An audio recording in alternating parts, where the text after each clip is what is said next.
Hello दोस्तों, स्वागत आप सभी का मेरे यूट्यूब चैनल द संजय में। दोस्तों, यूजीसी नेट दिसंबर 2023 की सीरीज आज से स्टार्ट हो गई है। डेमो क्लास मैंने इससे पहले दे दी थी, आप उसको चाहो तो मैं उसकी लिंक डिस्क्रिप्शन में दे दी, उसको आप देख सकते हैं।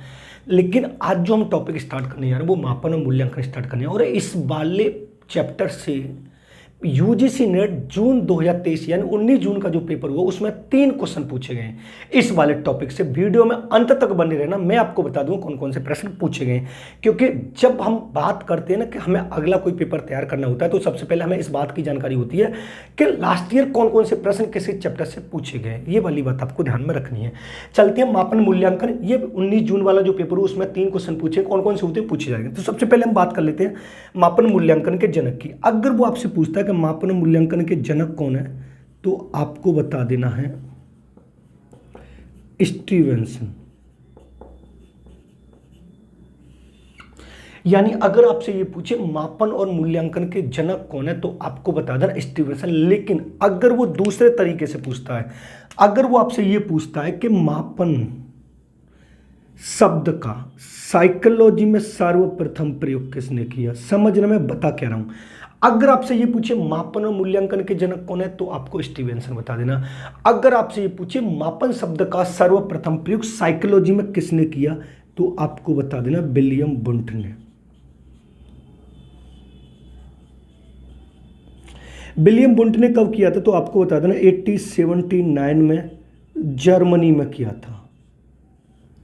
जर्मनी के लिप्जिंग शहर में किया था, जिन्होंने सबसे पहली मनोविज्ञान प्रयोगशाला खोली 1879 में, और जिसका नाम रखा था जिंकल इंस्टीट्यूट, जो अभी वर्तमान में कार्ल मार्क्स के नाम से, मार्क्सवाद के नाम से जानी जाती है। अब बात करते हैं मापन क्या होता है, मूल्यांकन क्या होता है। थोड़ा समझना इसको। देखो, मूल्यांकन जो होता है दोस्तों वो जीवन पर्यंत चलता है। समझना, जीवन पर्यंत चलता है। मापन जो होता है वो विशिष्ट क्षेत्रों में चलता है। समझना, अच्छे तरीके से पूरा क्लैरिफाई कर दूंगा। विशिष्ट क्षेत्रों में मापन जो होता है वो गर्भावस्था से प्रारंभ होता है। गर्भावस्था से प्रारंभ होता है। मूल्यांकन जो होता है वो जन्म के बाद प्रारंभ होता है। जन्म के बाद प्रारंभ होता है। मूल्यांकन जो होता है वो गुणात्मक होता है या व्यवहार परिवर्तन।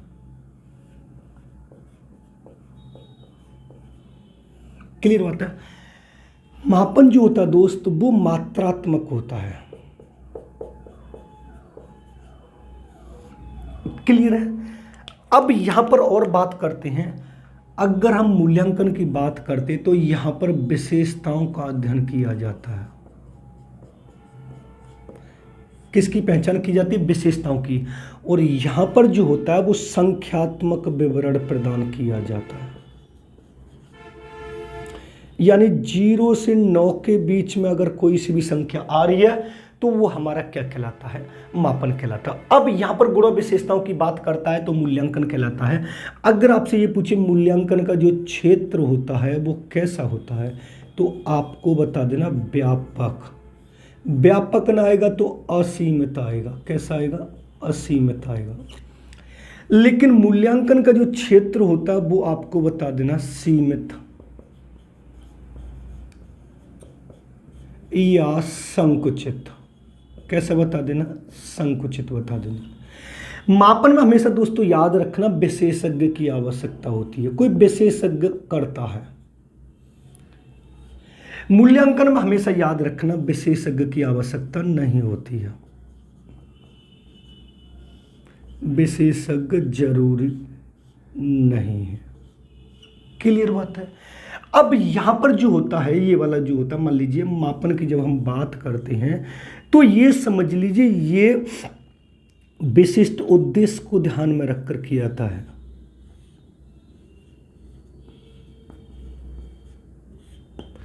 लेकिन यहां पर जो होता है दोस्त वो सामान्य उद्देश्य हो सकता है।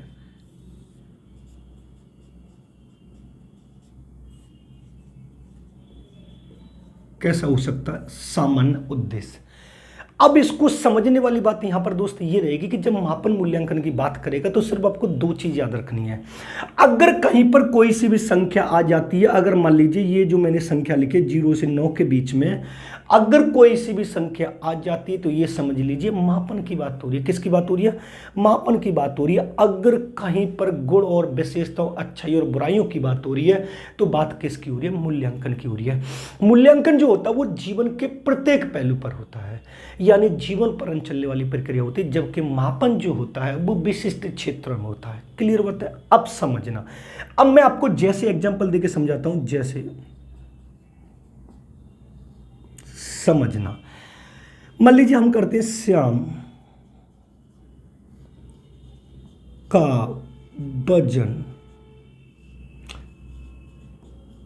80 किलोग्राम है, वह बहुत मोटा है। अब इसमें आपको दो चीज बतानी कि इसमें मापन क्या होता है और मूल्यांकन क्या होता है। बस आपको ये दो चीज बतानी कि मापन क्या होता है और मूल्यांकन क्या होता है। तो यहां पर दोस्त आपको ये समझना होगा कि ये देखो दो चीज आपको याद रखनी, एक तो 80 किलोग्राम है और वो बहुत मोटा है। क्लियर बात है? समझना। अब मैंने आपको ये बताया था अगर कहीं पर कोई सी भी संख्या आती है, संख्या हमारी 0 से 9 के बीच में सारी संख्या बनी है, अगर कहीं पर कोई सी भी संख्या आती है तो वो हमारा मापन कहलाएगा। अगर कहीं पर अच्छाई और बुराई की बात होती है तो उसका मूल्यांकन कहलाएगा। अब मान लीजिए ये जो वजन है 80 किलोग्राम में, तो संख्याओं से बना 0 से 9 के बीच में, तो मापन क्या हुआ? वो हमारा हुआ 80 किलोग्राम। अब मूल्यांकन की बात मैंने आपको दोस्तों ये बताई थी कि जहां पर अच्छाई और बुराई, गुण और विशेषताओं, व्यवहार परिवर्तन की बात होगी वो हमारा क्या कहलाएगा? मूल्यांकन कहलाएगा। अब यहां पर बहुत मोटा है, कमजोर है, ज्यादा लंबा है, ये क्या है? ये हमारी विशेषता बता रहा है, तो ये क्या मैंने बताया? बहुत मोटा। एक क्वेश्चन ये पूरी तरीके से आपके यूजीसी नेट में आता ही आता है। यानी कहने का तात्पर्य ये कि जो आज मैं टॉपिक पढ़ा रहा हूं, इस टॉपिक से यूजीसी नेट जून 2023 में जो एजुकेशन सब्जेक्ट का उसमें 3 क्वेश्चन पूछेगा और 3 के 3 में आपको क्लियर तरीके से बता दूंगा। एक तो ये वाला पूछेगा पूरा डायग्राम से। अब आपसे ये पूछेगा मूल्यांकन कब से प्रारंभ होता है, तो मैंने आपको बताया गर्भावस्था से प्रारंभ होता है, जबकि मापन गर्भावस्था के बाद या जन्म के बाद होता है। अब आपके दिमाग में ये वाली बात आ रही होगी गर्भावस्था से कैसे प्रारंभ हो जाएगा सर? तो आपने देखा होगा जब माता प्रेगनेंसी की अवस्था में होती है, जब माता गर्भावस्था की अवस्था में होती है, तो आपने देखा होगा हम अल्ट्रासाउंड करवाते हैं 3 महीने बाद, 6 महीने बाद, 7 महीने बाद, 8 महीने बाद। तो वो अल्ट्रासाउंड करवाते हैं तो ये जानने के लिए करवाते हैं कि जच्चा और बच्चा, यानी जो बच्चा है मां के पेट में, उसकी कंडीशन कैसी है। ऐसा तो नहीं कि कमजोर तो नहीं है, ऐसा तो नहीं ज्यादा हेल्थी तो नहीं है, ऐसा तो नहीं कोई कमी तो नहीं है। ये कमी, गुण और विशेषताओं को जानने के लिए हम अल्ट्रासाउंड करवाते हैं, तो वो जन्म के पूर्व ही गर्भावस्था में करवा लेते हैं। लेकिन मैंने आपको यहां पर बताया कि जब मापन शब्द होगा, मापन की बात होगी, तो मापन तो जन्म के बाद होगा। अब आप मान लीजिए बहुत से लोग ये वाली बात बोलते हैं कि नहीं सर वेट मप जाता है, लेकिन वेट बच्चे का कितने किलोग्राम का वो तो जन्म के बाद ही पता चलेगा ना, क्योंकि मापन तो एक एग्जैक्ट वैल्यू देता है, एक विशेषज्ञ के द्वारा की जाती है और एक क्लियर वैल्यू बताता है, एक अच्छी वैल्यू बताता है जिसके द्वारा सारा का सारा हो सके। तो मापन तो बाद में होगा, जन्म के बाद बच्चे का जन्म हो जाएगा, जन्म लेने के बाद हमें पता चलेगा कि बच्चे का वजन 2 किलोग्राम का, 3 किलोग्राम का, 4 किलोग्राम का है। ये सारी की सारी बातें कब होगी? जन्म के बाद होगी। मैंने आपको 2 चीज बताई है दोस्त कि जहां पर कोई सी भी संख्या है, लंबाई, foot, kilogram, inch, centimetre, millimetre, कोई सा भी हो, मतलब 0 से 9 के बीच में अगर कोई सी भी संख्या आ जाती है तो वो मापन की बात हो रही है। अगर उसकी अच्छाई और बुराई की बात हो रही है वो मूल्यांकन कहलाता है। मान लीजिए एक और एग्जांपल के तौर में आपको यहां पर समझाने की कोशिश करूंगा, समझना। मान लीजिए अभी 19 जून का, समझना, 19 जून का एक रिजल्ट आया है। क्या है? रिजल्ट आया 19 जून का। मान लीजिए मेरिट जो गई है वो 158 पर गई है ओबीसी की। क्लियर है? अब जिस व्यक्ति के 156 आए, अब ये 156 आए तो वो क्या हो गया? वो क्या हो गया? फेल हो गया। वो क्या हो गया? फेल हो गया। और ये जो मार्क्स आए ये हमारा क्या है? मापन है। मापन क्लियर वैल्यू बता दी कि 156 पे फेल है। अब इसकी विशेषता क्या बता रहा है? फील, जहां पर उसकी अच्छाई, बुराई, गुण और विशेषताओं की बात करता है वो हमारा मूल्यांकन कहलाता है। अब इसी की तर्ज पर अगर किसी व्यक्ति के 159 आए तो वो क्या हो गया, हमारा पास हो गया। अब ये जो पास है ये हमारा क्या मूल्यांकन है और ये हमारा क्या मापन है। मतलब कहने का तात्पर्य ये है दोस्त कि जहां पर कोई सी भी संख्या आ जाती है उस संख्या के बारे में बात की जाए तो मापन की बात होती है। मापन ने क्लियर वैल्यू बता दिया कि भैया इसके 156 हैं, पास नहीं हुआ, फेल हो गया। अब 156 पे जिसके नंबर है उसको कोई ना कोई गुण तो बताया जाएगा, कोई कोई विशेषता तो बताई जाएगी, तो उसको हमने कौन सी विशेषता दे दी, 156 वाले को। फिर 159 वाले को कौन सी विशेषता दे दी, पास। ये पास और फिर कोई संख्या की वैल्यू बता रहे नहीं। मतलब कहने का ये है कि जहां पर संख्या शब्द आएगा वो मापन कहलाएगा, जहां पर संख्या शब्द नहीं आएगा, अच्छाई और बुराई की बात होगी, वो हमारा क्या कहलाएगा, मूल्यांकन कहलाएगा। बस मैं आपको ये वाली बात समझाने की कोशिश कर रहा हूं कि जहां पर उसकी अच्छाई और बुराइयों की बात होगी वो हमारा मूल्यांकन कहलाएगा, और जहां पर कोई संख्या आ जाएगी उसको हम मापन कहलाएंगे। अब आपके दिमाग में ये वाली बात आ रही है सर 156 है तो उसको कोई ना कोई नाम से संबोधित तो किया जाएगा। देखो दोबारा फिर समझें, 158 पे पास है, जिस व्यक्ति के 156 आए और जिस व्यक्ति के 159 आए। अब इन दोनों व्यक्तियों की वैल्यू अलग अलग है, लेकिन दोनों व्यक्ति को एक ही नाम से तो पुकार नहीं सकते, एक ही गुण विशेषताओं से तो नहीं कर सकते। तो इनको हमने कौन सा नाम दिया, कौन से मूल्यांकन किया, इसको हमने फेल नाम दे दिया और इसको हमने क्या नाम दे दिया, पास नाम दे दिया।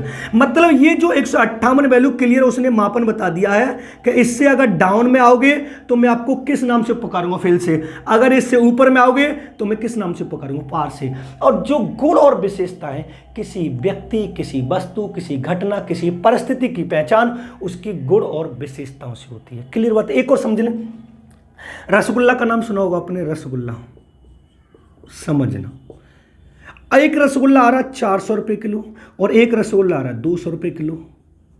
एक रसगुल्ला आ रहा है 400 रुपये किलो, एक रसगुल्ला आ रहा है 200 रुपये किलो। रसगुल्ला तो दोनों ही है भाई, मीठे तो दोनों ही होंगे, ऐसा तो नहीं एक कड़वा होगा, एक मीठा होगा, एक खट्टा होगा, एक नमकीन होगा, नहीं। लेकिन इन दोनों की जो वैल्यू है, इन दोनों की जो वैल्यू है वो अलग अलग है। जो वैल्यू अलग अलग होते हैं उसी के आधार पर उनका गुण, उनकी विशेषता निर्धारित की जाती है। तो मान लीजिए जिसकी 200 रुपये वैल्यू और जिसकी 400 रुपये वैल्यू है, तो आपके दिमाग में आ रहा होगा जिसकी 200 रुपये वैल्यू सर हो सकता है वो थोड़ा कम क्वालिटी अच्छी होगी, उनकी थोड़ा कम अच्छे होंगे वो। जिसकी 400 रुपये वैल्यू उसके ज़्यादा अच्छी वैल्यू होगी। अब वैल्यू के आधार पर, अब वैल्यू हमें पता कैसे पता चली, क्योंकि यहां पर संख्या निर्धारित की गई है। अगर ये संख्या निर्धारित नहीं की जाती और आपके सामने दोनों एक साथ रख दिए जाते तब आपसे कहते कि बताइए कौन सा अच्छा कौन सा बुरा है, कौन सा ज्यादा अच्छा कौन सा बुरा है, तो आप नहीं बता पाते। लेकिन जब हमने वैल्यू निर्धारित कर दी तो आपको पता लगे कि यार 400 वाला अच्छा है और 200 वाला कम अच्छा है। अब ये 156 वाला है, 156 वाले को हमने कौन सी वैल्यू दे दी, फेल वाली। 159 वाले को पास वाली दे दी। यानी जहां पर संख्या की बात होगी दोस्त वो हमारा मापन कहलाएगा, और जहां पर अच्छाई और बुराई की बात होगी वो हमारा मूल्यांकन कहलाएगा। मैं यही तो बता रहा हूं। क्लियर है। अब चलते हम मापन के स्तर। जो एक क्वेश्चन तो ये पूरा डिटेल में पूछा गया है, ये पूरा डायग्राम होगा। अब उसके बाद हम हेडिंग डालते हैं मापन के स्तर।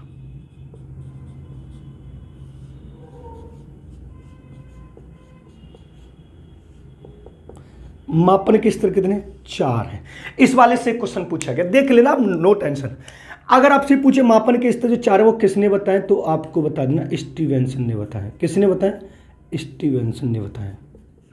समझना कौन कौन से। पहला है हमारा नामित स्तर, दूसरा हमारा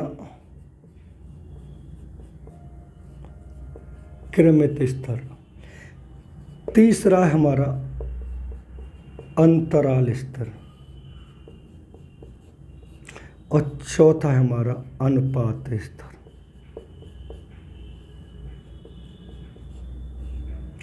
अब ये क्वेश्चन यहां से पूछा गया कि मापन के स्तर में से सबसे उच्च स्तर कौन सा है, यानी जिसमें शून्य बिंदु का महत्व पाया जाता है वो कौन सा स्तर है। ये वाला क्वेश्चन 19 जून एग्जाम जो यूजीसी नेट का हुआ 2023 वाला, उसमें पूछा गया। थोड़ा अब इसके बारे में डिस्कस करते हैं।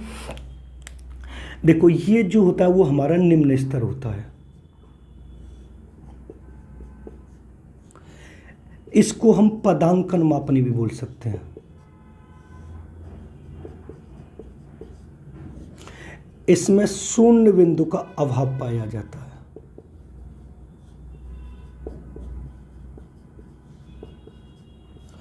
इसको हम उच्च स्तर बोलते हैं। और 19 जून में जो पूछा गया वो ये पूछा गया, इस वाले स्तर में शून्य बिंदु का महत्व पाया जाता है।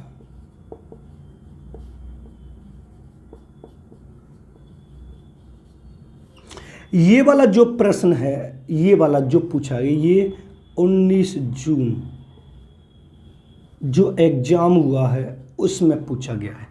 मापन के किस स्तर में शून्य बिंदु का महत्व पाया जाए, शून्य बिंदु को वैल्यू में रखा गया है, वो ये आपको बताना था। अनुपात स्तर देख लेना अगर आपने पेपर डाउनलोड करके किया हो।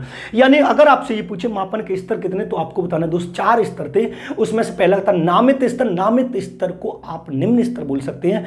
क्रमित स्तर था दूसरा। क्रमित स्तर को पदांकन मापने भी बोल सकते हैं। तीसरा अंतराल स्तर था जिसमें शून्य बिंदु का अभाव पाया जाता है। और लास्ट में था अनुपात स्तर जिसको उच्च स्तर के नाम से भी जाना जाता है, जिसमें शून्य बिंदु का महत्व पाया जाता है। जो 19 जून में पूछा गया, ये वाला पूछा गया, मैंने बकायदा लिख दिया है कि 19 जून में कौन सा पेपर क्वेश्चन पूछा गया, तो आपको बताना था अनुपात स्तर। यहां पर मैं आपको एक इंफॉर्मेशन दे देता हूं। अगर आपको यूजीसी नेट फर्स्ट पेपर और सेकंड पेपर एजुकेशन के नोट्स चाहिए, तो आप इस नंबर पर कॉन्टेक्ट करें 7217377533। इस नंबर पर कांटेक्ट कर सकते हैं। एक एक क्वेश्चन आपको बकायदा मेरे नोट से मिलेगा। उन नोट्स को पढ़ के मैंने 5 बार लगातार नेट क्वालिफाई किया है। लगातार 7 बार टेट है और 7 बार सी टेट है। इसी में अगर इसी नंबर पर आपको ऑल टीचिंग एग्जाम साइकोलॉजी और पेडागोजी के नोट्स भी चाहिए, तो आप इस नंबर पर कांटेक्ट सकते हैं। यानी यूजीसी नेट फर्स्ट पेपर और सेकंड पेपर एजुकेशन का पूरा मिलेगा, और all teaching exam psychology pedagogy DSSS पे यूपी टेट हो, सी टेट हो, सुपर टेट हो, KVS हो, NVS हो, EMRS हो, आर्मी पब्लिक, कोई सा भी हो, ऑल टीचिंग एग्जाम में साइकोलॉजी और पेडागोजी आ रही हो, वो इस वाले नोट से मिलेगी, ये मेरी गारंटी है। ये जो मैं आपको पढ़ा रहा हूं ये डिटेल में अगर आपको चाहिए तो मेरे नोट्स में आपको बाकायदा मिलेगा। ये जो पूरे नामित क्रमित अनुपात ये वाला पूरा मिलेगा, पूरा डिटेल में मिलेगा। ये आपको मैं पढ़ाता चल रहा हूं। और मैंने आपको ये भी बता दिया है कि ये वाला क्वेश्चन मेरे यूजीसी नेट जून 2023 में जो हुआ उससे नोट से पूछा गया है। आप इस नंबर पर कांटेक्ट कर सकते हैं। मैं इस वाली वीडियो में आपको पूरा बता रहा हूं कि इस वाले चैप्टर से 3 क्वेश्चन पूछे गए। क्वेश्चन तो कई पूछेंगे मापन मूल्यांकन से, लेकिन मैं अभी जो बता रहा हूं आपको 3 क्वेश्चन बता दे रहा हूं कौन कौन से पूछेंगे। क्लियर बात है? मापन के स्तर मैंने आपको बता दिया। अब उसके बाद हम चलते हैं मापन के मूल्यांकन के प्रकार। सॉरी, अब यहां पर आप समझना, मूल्यांकन के प्रकार से क्वेश्चन पूछेंगे 2 से 3।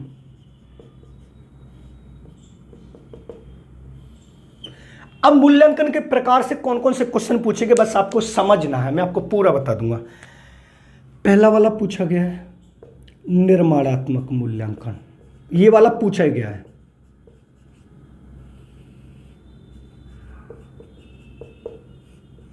निर्माणात्मक मूल्यांकन। दूसरा वाला पूछा गया है संकलनात्मक मूल्यांकन, इसका होता है, इसका नाम दूसरा नाम होता है योगात्मक।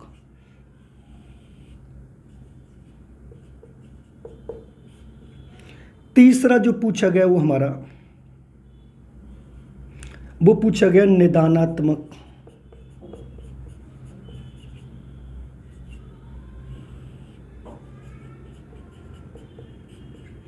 उसके बाद आता हमारा उपचारात्मक।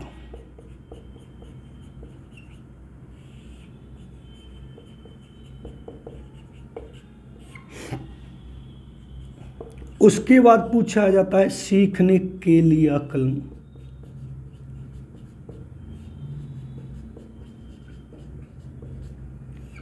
उसके बाद पूछा था सीखने का आकलन।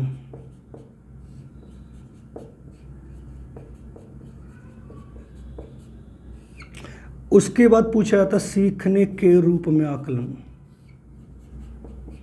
सीखने के रूप में आकलन।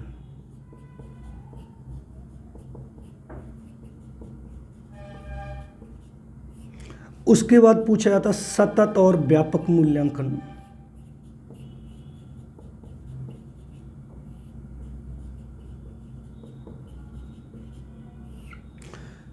उसके बाद पूछा था विद्यालय आधारित मूल्यांकन।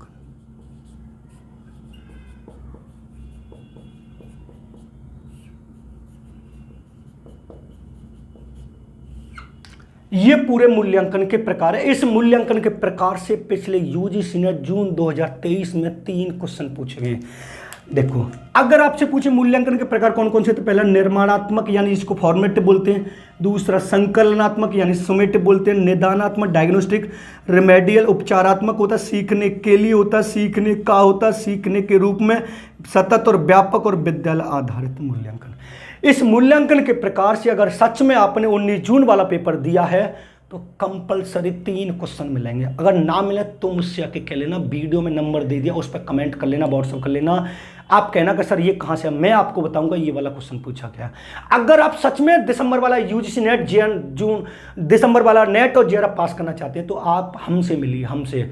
हम पहली बार में आपका नेट और जेआरएफ पास कराने की हिम्मत रखते हैं, बशर्ते आपको ईमानदारी से पढ़ना होगा। बस आप पढ़िए ईमानदारी से, गाइड मैं करूंगा, कंटेंट मैं दूंगा आपको। कंटेंट ऐसा होगा जिसको देखकर आप याद करोगे, हाँ सच में कंटेंट मिला है, सच में मजा आ गया पढ़कर। ये पूरा आप निर्माणात्मक मूल्यांकन किसे कहते हैं, संकलनात्मक मूल्यांकन किसे कहते हैं, निदानात्मक मूल्यांकन किसे कहते हैं, उपचारात्मक मूल्यांकन किसे कहते हैं, सीखने के लिए किसे कहते हैं, सीखने का किसे कहते हैं, सीखने के रूप में किसे कहते हैं, सतत और व्यापक और विद्यालय आधारित मूल्यांकन, ये सारे के सारे पूरा मापन और मूल्यांकन डिटेल में चाहिए तो मैंने आपको वीडियो में नंबर दे दिया, आप उस पर व्हाट्सअप कर लीजिए। नोट्स ऐसा होगा जो आपके यूजीसी नेट और जेआरएफ को यादगार ना बना दे।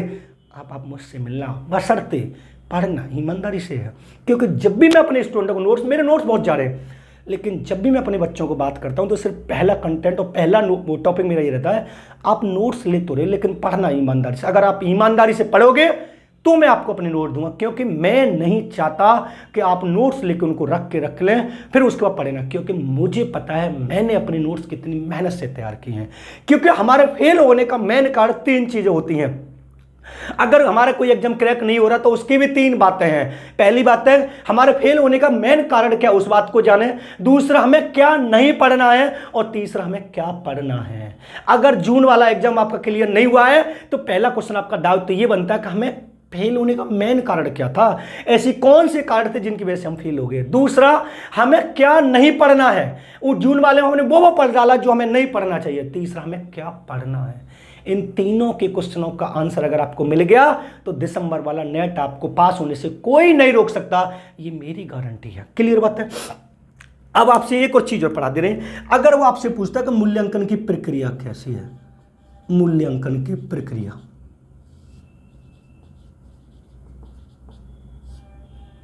तो आपको बता देना त्रिमुखी प्रक्रिया। कैसी प्रक्रिया, त्रिमुखी प्रक्रिया। त्रिमुखी कौन कौन सी है देखो,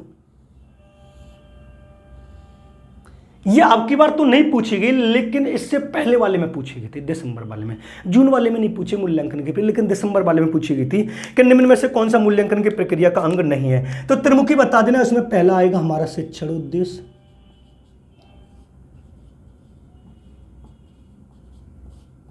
दूसरा आएगा हमारा अधिगम अनुभव,